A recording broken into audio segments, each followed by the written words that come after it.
am working on the materials that I would be using to reupholster the stools that my husband is currently working on for me by painting them black to match the vanity that he refurbished for me earlier on. Now the stools need a little extra cushioning, so I have a piece of sponge here that I will be using to give it that extra cushioning, and I have some black leatherette that I would be using to give it a fresh new upholstered look.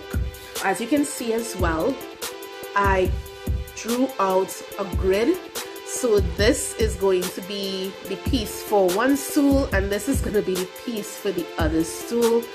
I'm just going to cut those shapes out to get my pieces. Now that I have my sponge pieces cut out, it's time for me to cut out the leatherette pieces that I'll be using to reupholster the stool.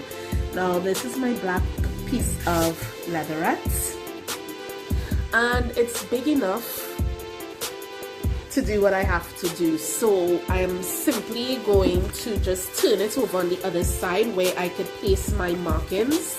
I already used my measuring tape to get the size of the cushioned area on the stool. My measurements is 17 by 17.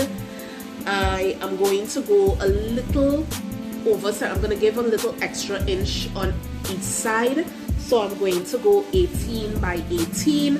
This way I have an inch to fold in and staple into place.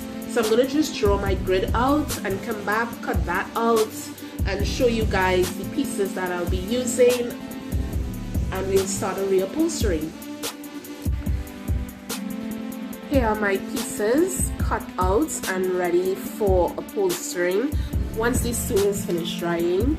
And as you can see, the sponge is smaller obviously than the leatherette itself, because once this goes onto the stool area where you'll be sitting, I can simply fold and use the staple gun to put it into place.